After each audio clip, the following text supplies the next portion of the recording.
एक बार वंदना, हजार बार वंदना। एक बार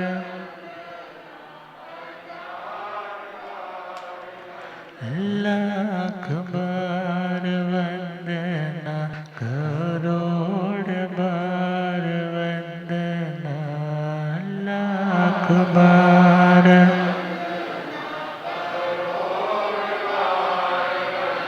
जे हाथ जोड़ गोरानो मेरी वंदना।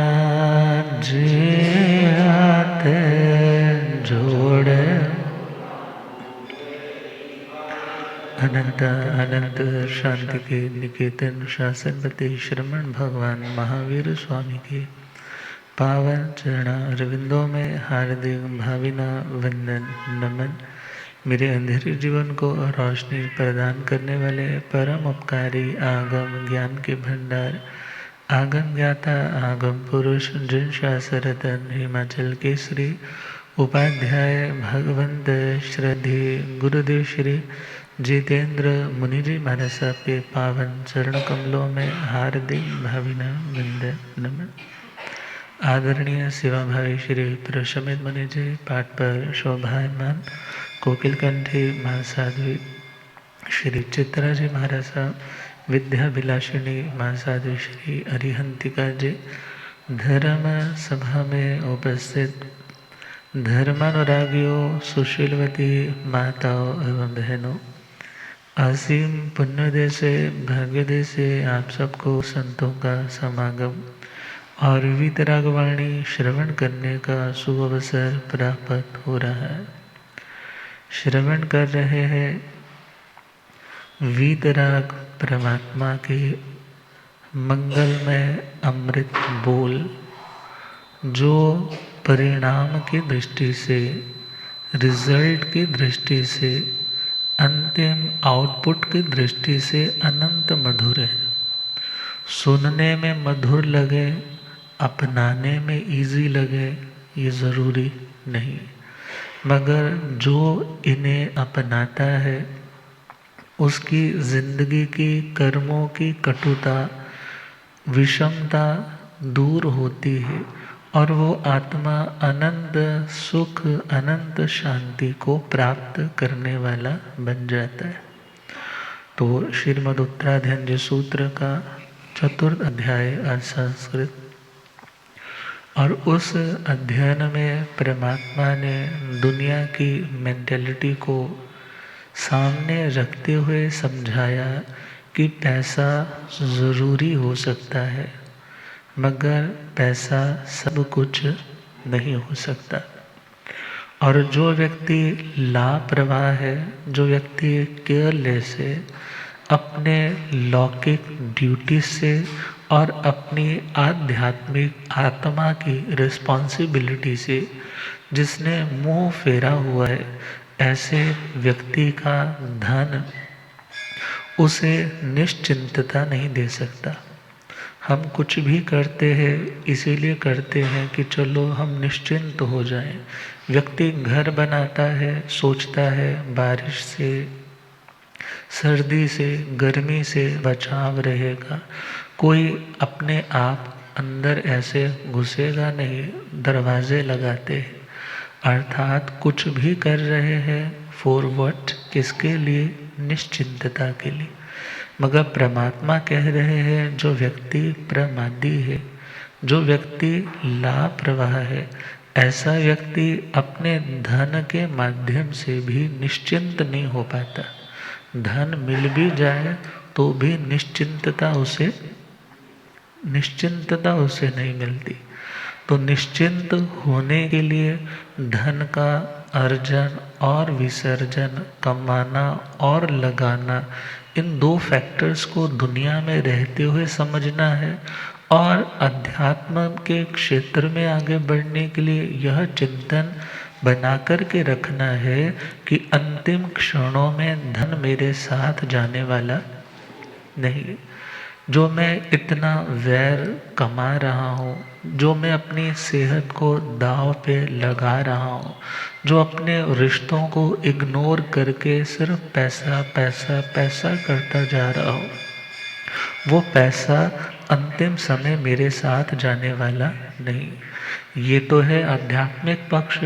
और दुनिया का पक्ष है कि पैसा कमाना ज़रूरी है यदि गृहस्थी चलानी है, मगर पैसा कमाने का आपका तरीका ठीक हो और उसे कहाँ पे लगाना है, वो स्थान भी आपका ठीक हो।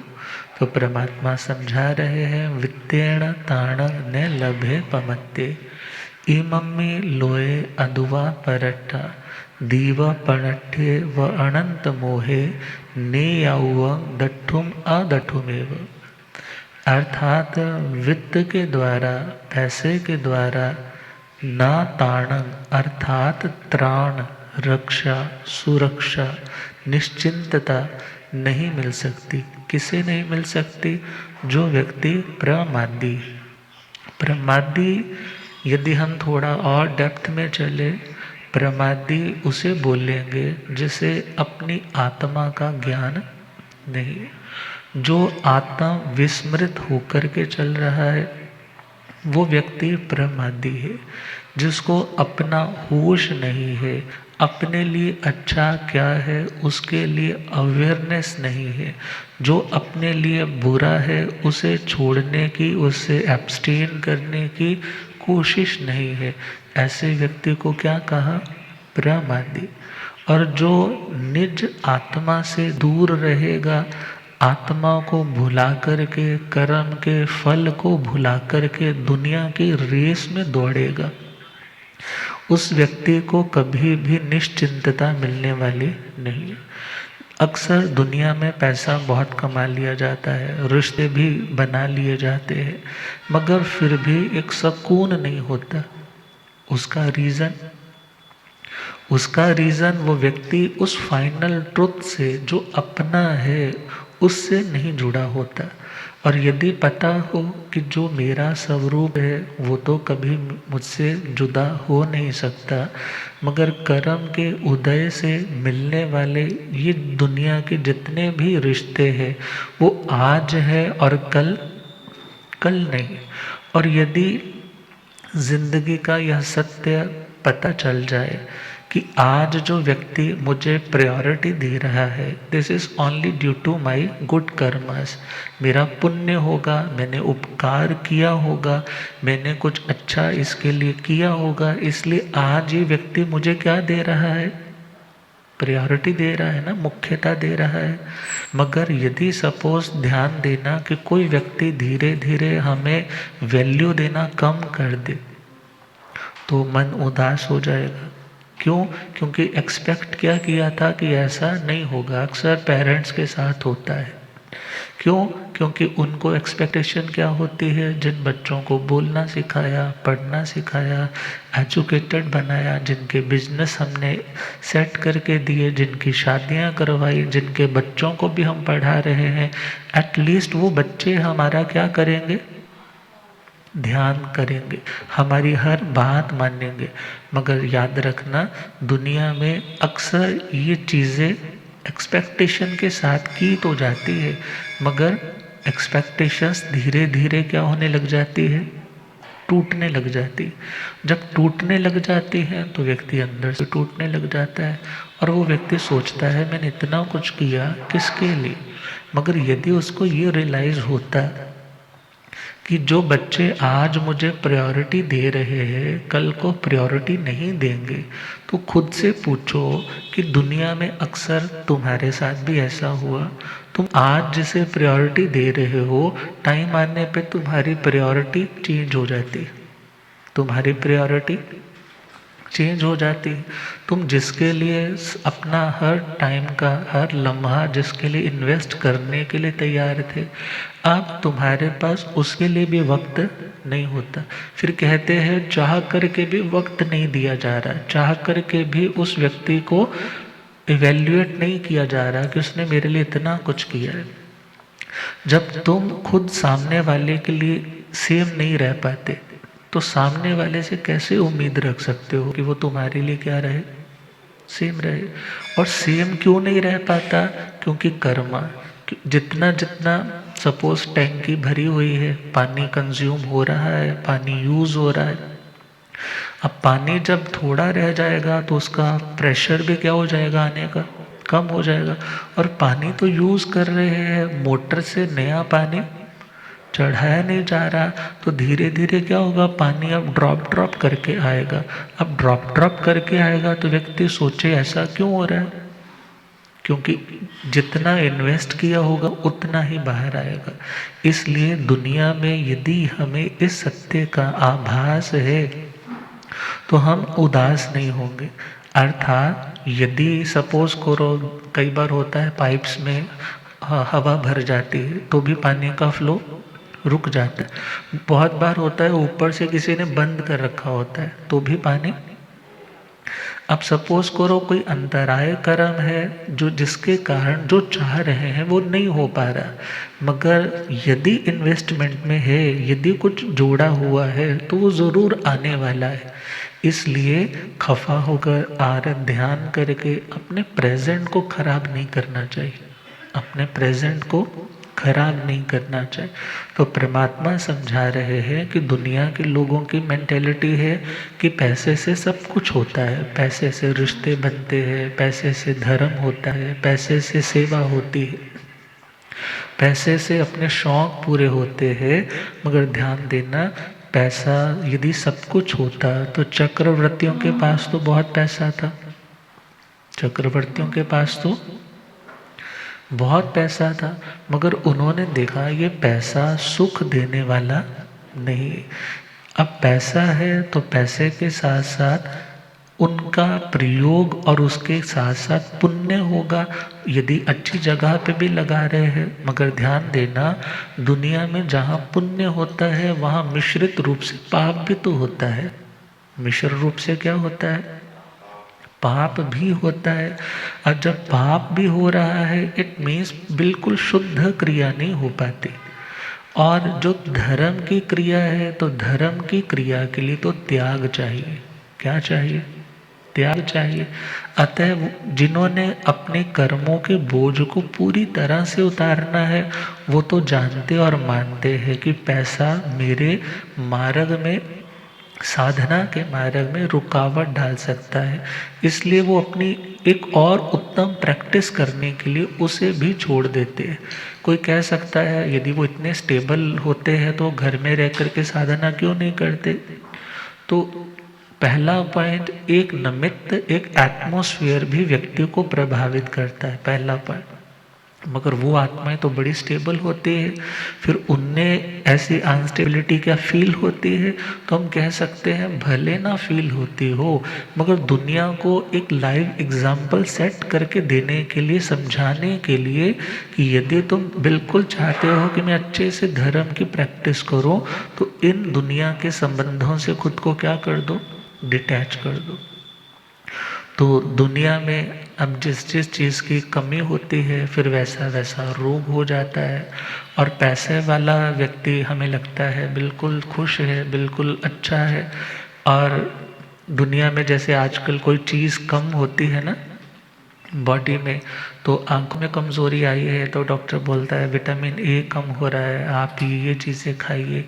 अब B12 कम हो रहा है, B5 B7 कम हो रहा है तो बोलते हैं कि आप कुछ ग्रीन वेजिटेबल्स इत्यादि खाइए। विटामिन सी कम हो रहा है, बोले इम्यून सिस्टम कमज़ोर है, तुम कुछ लेमन वाली चीज़ें, कुछ खट्टी चीज़ें खाया करो। विटामिन डी, हड्डियाँ बोल रही हैं तो क्या बोलते हैं सनलाइट में बैठा करो, कुछ कैल्शियम वाली चीज़ें खाया करो, पनीर खाया करो इत्यादि बता दिया जाता है। विटामिन के कम हो रहा है, बोले जी ब्लड क्लॉटिंग हो रही है, तो क्यों हो रही है, बोले कम हो रहा है, कुछ उसके अकॉर्डिंगली सप्लीमेंट्स लो। अब विटामिन तो ढेर सारे, और हम पहचान भी लेते हैं कि ये कम हुआ, इसको ठीक करने के लिए हमें क्या करना होगा, ये सप्लीमेंट लेना होगा। और अक्सर दुनिया में लोगों ने क्या समझ लिया है कि ये सारे सप्लीमेंट कब आएंगे, जब विटामिन एम आएगा। कौन सा, मनी सप्लीमेंट। कौन सा सप्लीमेंट, व्यक्ति ने मेंटालिटी बना ली है कि विटामिन एम आएगा तो सारे विटामिन पूरे हो जाएंगे, मगर अक्सर व्यक्ति उस मनी के चक्कर में अपनी सेहत को भी गंवाता है, अपने रिश्तों को भी गंवाता है, मिले हुए मौके में जहाँ सेल्फ रियलाइजेशन करनी चाहिए उसे भी गंवाता है, और जर्नी में था और जर्नी में ही रह जाता है, मंजिल तक पहुँच नहीं पाता है।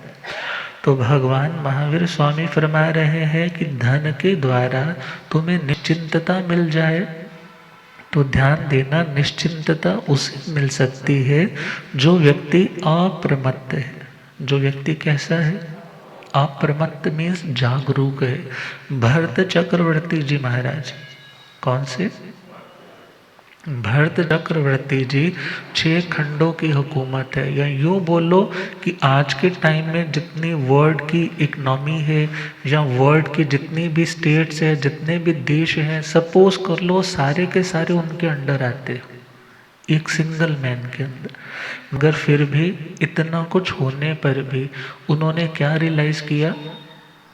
उन्होंने क्या रियलाइज़ किया? जब शीश महल में अरीसा भवन में गए हैं, अब कहा जाता है कि उनकी एक अंगूठी गिरी या निकाले, और उन्होंने क्या देखा कि जैसे रिंग जब उतरती है तो यहाँ कुछ कुछ निशान सा पड़ जाता है।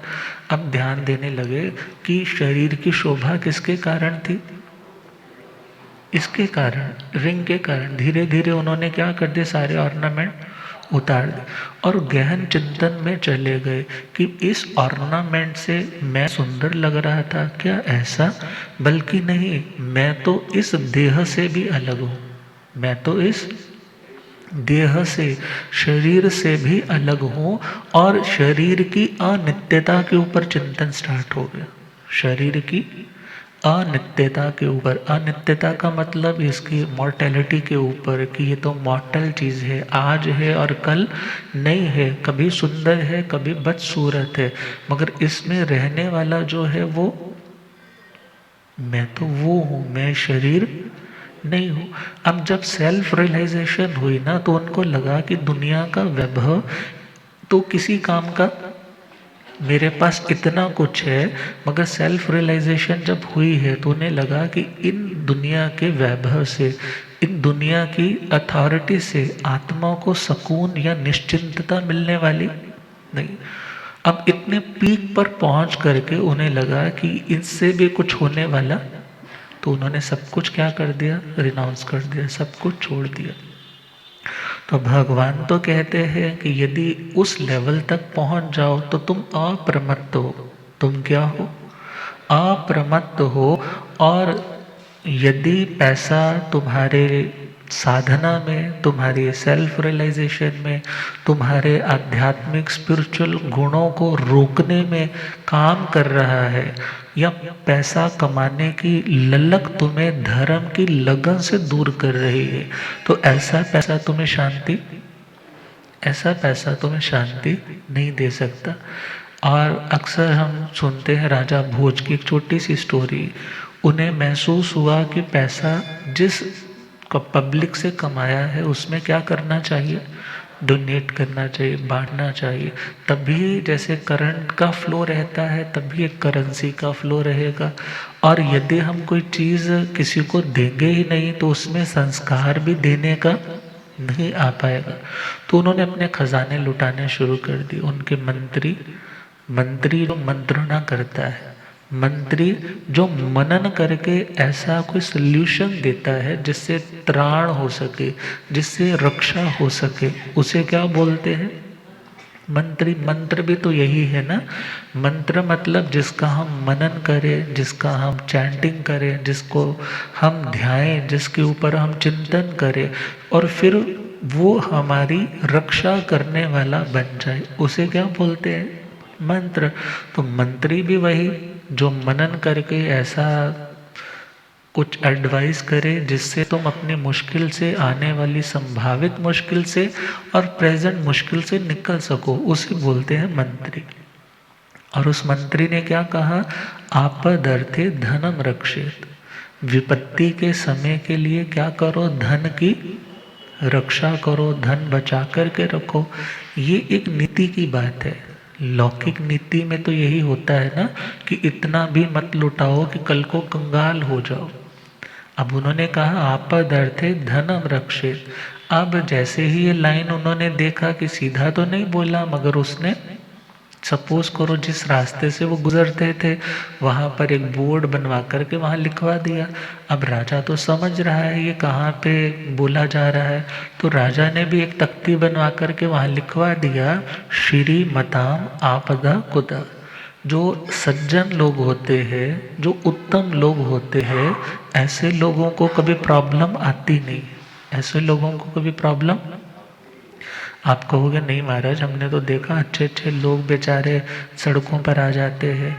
अब उन्होंने भी यही सोच करके कहा कि कहीं आप भी कंगाल ना हो जाओ, मगर उन्होंने क्या लिखा, जो उत्तम लोग हैं उन्हीं जिंदगी में प्रॉब्लम नहीं आती। अब जैसे ही ये लिखा तो मंत्री ने फिर आगे लिखा कि भाई ऐसा तो नहीं है, कदाचित कुपितो दैव, कभी कभी भाग्य रूठ जाता है, कभी कभी भाग्य रूठ जाता है, इसलिए हमें क्या करना चाहिए, इन्वेस्ट करके रखना चाहिए। सभी दिन एक जैसे नहीं रहते, जब भाग्य रूठ जाएगा तब कौन काम आएगा, कौन काम आएगा, बोले जी जो जोड़ा होगा। मगर जब उन्होंने ये लाइन पढ़ी ना तो राजा भोज ने फिर एक तख्ती और बनवाई, उसके ऊपर क्या लिखवाया, संचितम अपि विनश्यति। यदि भाग्य ही रूठ गया है तो इकट्ठा किया हुआ भी क्या हो जाएगा, वो भी नष्ट हो जाएगा। अब बात तो बिल्कुल छोटी छोटी सी है, मगर बात समझने की है। और जो व्यक्ति अपने प्रयोग के साथ साथ उसे दुनिया के लिए भी प्रयोग में लाता है, ऐसा व्यक्ति गृहस्थ में रहता हुआ भी उत्तम जीवन जी सकता है। क्योंकि मोक्ष के दरवाजे 4 बताए ना गृहस्थ के लिए भी, मुक्ति के लिए 4 उपाय बताए। मुक्ति मीन्स एवर लास्टिंग शांति के लिए, पीस के लिए, स्टेबिलिटी के लिए, खुशी के लिए, आनंद के लिए। और यदि थोड़ा सा और टेक्निकल में जाएं, जैनिज्म की टेक्निकल लैंग्वेज में जाएं, तो जहाँ जाकर के री इनकारनेट ना करना पड़े, कार्मिक अकाउंट से बिल्कुल ज़ीरो होने का। यदि कोई गृहस्थी के लिए उपाय बताया, वो 4 बताए, दान, शील, तप और भावना। यदि वो मिले हुए धन का संग्रह ये तो किया, चलो पुण्य उदय में है, थोड़ा भी काम करता है, ज़्यादा आ जाता है, मगर अब उसका दायित्व क्या है। यदि वो चाहता है कि मैं ऊपर ऊपर उठूं, मतलब इन दुनिया की भोगों की दलदल से खुद को डिटैच करके, लाइक ए लोटस, जैसे कमल का फूल पैदा तो दलदल में होता है, मगर धीरे धीरे क्या करता जाता है, दलदल से ऊपर होने लग जाता है। क्योंकि दलदल में रहेगा तो दलदल तो फिर उसको क्या करेगी, दलदल में ही रहेगा तो दलदल से ही गंदा रहेगा, मगर वो दलदल से ऊपर उठता है। इसी प्रकार जन्म हुआ, पैसा भी बहुत है, पुण्यवाणी भी बहुत है, मगर यदि वो खुद को डिटैच करना चाहता है, क्योंकि डिटैचमेंट व्यक्ति को प्रसन्नता देती है, डिटैचमेंट व्यक्ति को खुद के साथ जुड़ने का मौका देती है। क्योंकि व्यक्ति अक्सर बाहर की दुनिया से जुड़ता है, मगर बाहर की दुनिया टाइम आने पे बदल जाती है। जब बदल जाती है, जहाँ से सुख की उम्मीद थी, जहाँ से सुख आ रहे थे, अब वो एक आदत लग चुकी थी, अब नहीं मिल रहे, एक्सपेक्टेशंस टूटती है, व्यक्ति खुद अंदर से परेशान होता है और व्यक्ति का विश्वास भी टूटता है कि दुनिया में कोई अपना नहीं हुआ। मगर भगवान तो कहते हैं इस चीज़ को रियलाइज़ करके रखो, दुनिया में सच में कोई अपना नहीं होता। मगर फिर दोबारा से मोह का आवरण दोबारा उदय में आता है, कोई ऐसा संयोग बनता है कि पुनः कोई कंधा देने के लिए, तुम्हारे आंसू पहुंचने के लिए आता है, और तुम पुरानी यादों को भुला करके फिर उसके प्रति अपनी एक्सपेक्टेशंस को बढ़ाने लग जाते हैं। मगर परमात्मा कह रहे हैं जो सुख एकांत में है, जो सुख डिटैचमेंट है, सिंपल जो सुख आत्मा में है। डिटैच का मतलब सिंपल क्या समझे, क्योंकि अटैच होना मतलब किसी अलग चीज के साथ जुड़ना, अटैच होना मतलब किसी अलग चीज़ के साथ जुड़ना।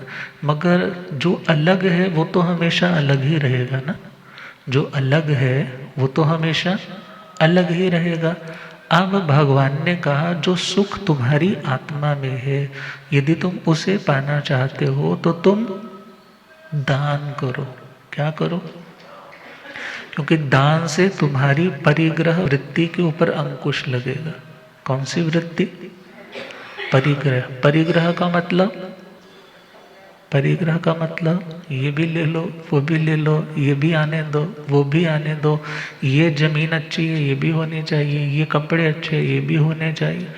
अब व्यक्ति स्टो एंड स्टो करता जा रहा है, सब चीज़ें अपने अधिकार में लेता जा रहा है। अब ज़्यादा संग्रह होगा तो उन वस्तुओं के प्रति आसक्ति भी बढ़ेगी। किसी ने कुछ उठा लिया तो भी चिंता होगी, तो भी क्रोध इत्यादि आएगा। तो कहा यदि तुम उसको दे रहे हो तो तुम्हारा जो अटैचमेंट का कॉन्सेप्ट है वो सॉल्व होने लग जाएगा। तुम देना सीखोगे तो तुम डिटैचमेंट का अभ्यास कर पाओगे। तुम देना सीखोगे तो अपरिग्रह वृत्ति में आ पाओगे, और अपरिग्रह वृत्ति आएगी तो नए पाप कर्मों से खुद को रोक पाओगे। वरना दुनिया की लालसाएं तो कभी भरने वाली, दुनिया की तो लालसाएं कभी भरने वाली नहीं है। तो परमात्मा समझा रहे हैं कि वित्तेण ताणं न लभे पमत्ते। जो प्रमादी है, जिसने आत्मा को भुला रखा है, आत्मा की शांति कैसे पाई जा सकती है, इन सब बातों से जो व्यक्ति अनजान सा बना बैठा है, ऐसा व्यक्ति धन संग्रह करके भी खुश नहीं हो सकता। ऐसा व्यक्ति, इतने केसेस सुनने को मिलते हैं, इतना मल्टी मिलियनर था जी, इतना पैसा था उसके पास, मगर मरते टाइम यही बोल करके गया, भाई पैसा भी मौत से रक्षा नहीं कर सकता। और इवन इतना पैसा कमाने वाले लोग, कितनी कितनी जमीन जायदाद के मालिक लोग सुसाइड अटेम्प्ट कर लेते। क्यों कर लेते? क्योंकि अंदर खुशी, जिंदगी का कोई मकसद ही दिखाई नहीं दे रहा। उसे लगा कि बस जिंदगी बस यही ख़त्म है, यही स्टॉप है। मगर ध्यान देना, जिंदगी ख़त्म नहीं, बल्कि जिंदगी तो हमें सिखाने के लिए आई है कि हे आत्मा, यदि आज कोई प्रॉब्लम आई भी है तो ध्यान दो पूर्व में कितनी प्रॉब्लम्स आई थी। यदि थोड़ा रिलीजियस हम व्यू पॉइंट लेकर के चले तो नरकों में भी आत्मा अनंत बार जा चुकी। कहाँ पे? नरकों में। और वहाँ पर तो असह्य वेदना, निरुपक्रमी आयुष्य है। बाहर के घात लगने पर, इतनी बार काटने पर, इतनी बार तेल के कड़ाहों में तलने पर, इतनी बार गन्ने की तरह पीलने पर, इतनी बार टुकड़े टुकड़े करके खुद को खिलाने पर भी ये आत्मा वहाँ नष्ट, इतनी वेदना वहाँ पर सही, वहाँ पर आत्मा नष्ट नहीं हुई, तो आज की प्रॉब्लम कितनी को बड़ी होगी? आज की प्रॉब्लम कितनी को बड़ी होगी? अर्थात आत्मा के प्रति विश्वास जगाना, आत्मा के प्रति, परमात्मा ने कहा यदि तुम आत्मा के प्रति जागृत हो रहे हो तो तुम अप्रमादी हो। तो तुम क्या हो? अप्रमादी। और यदि आत्मा को विस्मृत करके सिर्फ पैसा पैसा पैसा, तो याद रखना पैसा तो साथ नहीं जाएगा, मगर वो कर्म साथ जाएंगे। जिन लोगों के साथ तुमने वैर बांध करके क्या कर रखा है, मम्मण सेठ की तरह पैसा तो बहुत इकट्ठा कर लिया, मगर उस आसक्ति के कारण अशांत बने रहे। और अशांत बने रहे तो आरत ध्यान में रहे, आरत ध्यान में रहे तो कर्मों का बंध कैसा हुआ, लेशाएं खराब हुई, विचार खराब हुए, धर्म के प्रति, आत्मा के प्रति कभी ध्यान ही नहीं गया। अपने भीतर इतना आनंद है, उसको कभी एहसास करने का मौका ही नहीं लगा। तो ऐसा व्यक्ति यहाँ पर भी दुखी है और आगे भी दुखी। और हम अक्सर स्टोरी सुनते हैं, श्रीमद् विपाक जी सूत्र, दुख विपाक जी सूत्र, वहाँ पर वर्णन आता है, प्रभु भगवान महावीर स्वामी विचरण करते करते मृग ग्राम में आए और उस गांव में जब पधारे हैं मृग गांव में, तो वहाँ पर परमात्मा की धर्म देशना भी होनी है। तो वहाँ का राजा है विजय राजा। कौन सा राजा? विजय राजा। और उनकी महारानी है मृगा रानी, मृगावती रानी। तो उनके घर आंगन में कुछ ऐसा इंसिडेंट है कि 4 बच्चे तो स्वस्थ है मगर एक बच्चा स्वस्थ नहीं है। और परमात्मा के उस समव शरण में एक भिखारी जिसको आंखों से नहीं दिखता है, बड़ा मंद हाली में है, मगर किसी का सहयोग लेकर के, क्योंकि सुना है कौन आए हैं, कौन आए हैं? भगवान महावीर स्वामी। सुना है जिनका नाम गोत्र सुन के भी आत्मा के कर्म घट जाते हैं। चलो मैं उनको इन आंखों से तो नहीं देख पाऊंगा, मगर उनके शब्द तो कानों से सुन पाऊंगा, उनके उस ऑरा में तो बैठ पाऊंगा। तो किसी का सहारा ले ले करके वो वहाँ पर पहुँचा। मक्खियाँ भिन भिन आ रही है और बिल्कुल ऐसी हालत देख करके गौतम स्वामी जी ने परमात्मा से जिज्ञासा की। जब सब लौट गए, पूछा भगवान ये व्यक्ति इतना दुखी बेचारे को आंखों से भी दिखाई नहीं दिया, अब वो व्यक्ति फिर भी इतनी भावना से आया, क्या भगवान इससे भी ज़्यादा कोई दुखी इस दुनिया में होगा जो बेचारा अपनी आंखों से नहीं देख सकता? सब कुछ उसके लिए क्या है? अंधकार ही अंधकार है। परमात्मा ने कहा ये तो कुछ भी दुख नहीं है, ये दुख तो कुछ भी नहीं है। यदि तुम दुख देखना चाहते हो तो इस नगर के जो विजय राजा, जो कथा में प्रवचन में देशना सुनने के लिए भी आए थे, उनके घर में जाओ और वहाँ पर उनका जो सबसे बड़ा बेटा है जिसको भौरे में रखा हुआ है, अब उसे जा कर के मिल कर के आओ। भगवान को वंदन करके चल पड़े। जैसे ही पहुँचे तो महारानी मृगावती ने स्वागत किया और विनती की कि कैसे पधारना हुआ, कुछ कृपा करे। बोले जी हमें आपके बच्चों को देखना है। किसको देखना है? बच्चों को देखना है। तो उन्होंने जल्दी से आवाज़ लगाई, जैसे नाम होंगे चिंटू मिंटू कुछ भी नाम होंगे, बच्चों को आवाज़ दी, बच्चों आओ, घर में कौन पधारे हैं? कौन पधारे हैं? श्री इंद्रभूति गौतम स्वामी जी महाराज पधारे हैं, आओ। और सभी को तैयार करके जैसे मानो बच्चों को सामने लाइन में खड़ा कर दिया, 1 2 3 4, ये बड़े वाला, ये उससे छोटा है, उससे छोटा, ये उससे छोटा। बोले जी ये वाला नहीं, ये वाले नहीं, मेरे को तो कौन सा देखना है? जिस बच्चे को आपने कहाँ रखा हुआ है? नीचे बेसमेंट वाले में, उस स्टोर में रखा हुआ है। बोले जी उसके बारे में आपको किसने बताया? उसके बारे में आपको किसने बताया? उसके बारे में तो किसी को आज तक हमने बाहर आवाज तक नहीं निकाली। आज तक कोई सर्वेंट उस रूम तक नहीं जाता, बल्कि उसकी सेवा के लिए भी कौन जाते हो? मैं स्वयं जाती हूँ।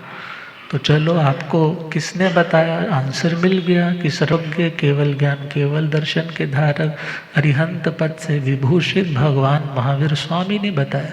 तो कहने लगे कि अब मुझे उसे देखना है। कहने लगी चलो मैं ले चलूँगी, उसके भोजन का वक्त हो रहा है।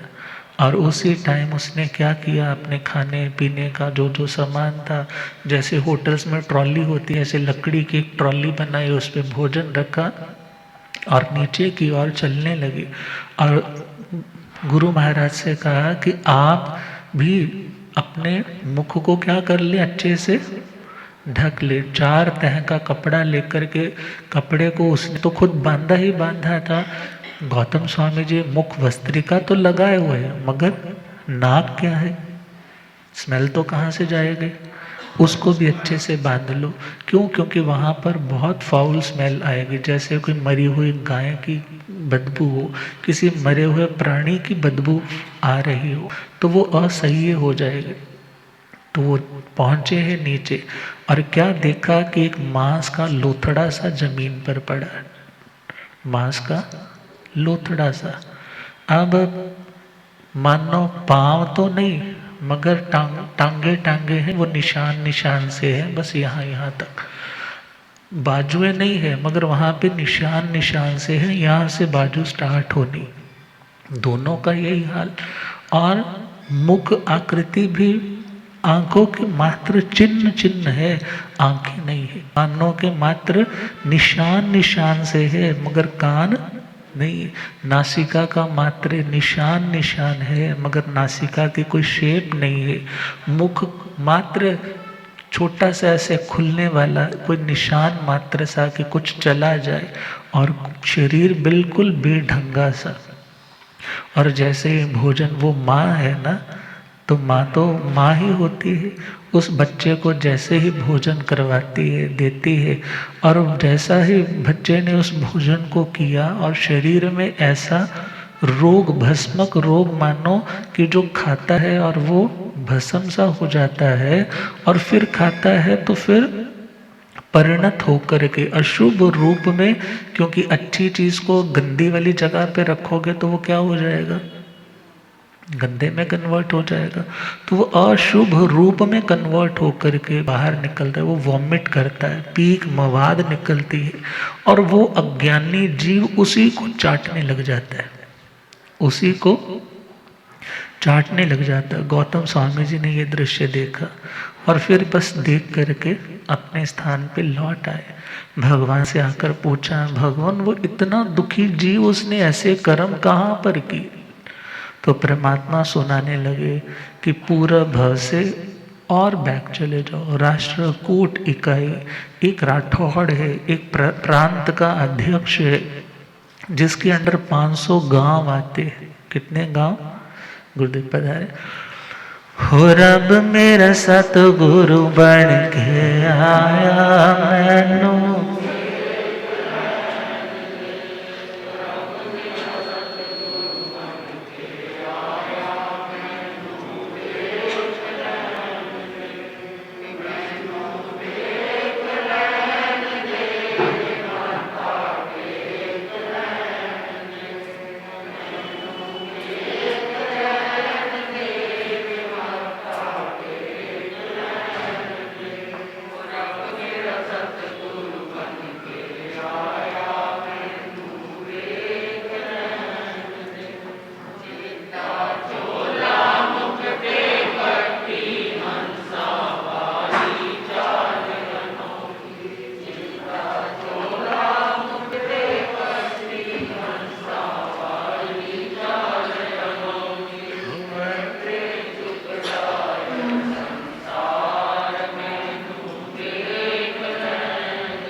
झुकदा है संसार मैनो, हो रब मेरे सतगुरु बन के आया। भूलिया ज्ञाता पुरुष सरत हिमाचल के श्री उपाध्याय भगवंत श्रद्धे गुरुदेव श्री जितेंद्र मुनि जी। और वो राष्ट्रकूट इकाई 500 ग्राम जिसके अंडर आते। अब जैसे बांधा होता है ना, हफ्ता बांधा होता है, महीना बांधा होता है, जैसे गैंगस्टर टाइप काम होता है, इतना पैसा लाओ, इतना पैसा लाओ। जो अच्छे अच्छे लोग हैं उनको लूटना, चोरों के साथ अच्छे से सेटिंग है, चोरों का पोषण भी करता है। और जो गांव के लोग मिल कर के विरोध करते हैं तो रात को सोए सोए उनके गांव के लोगों को घर समेत जला देता है। दुनिया में बड़ी दहशत है।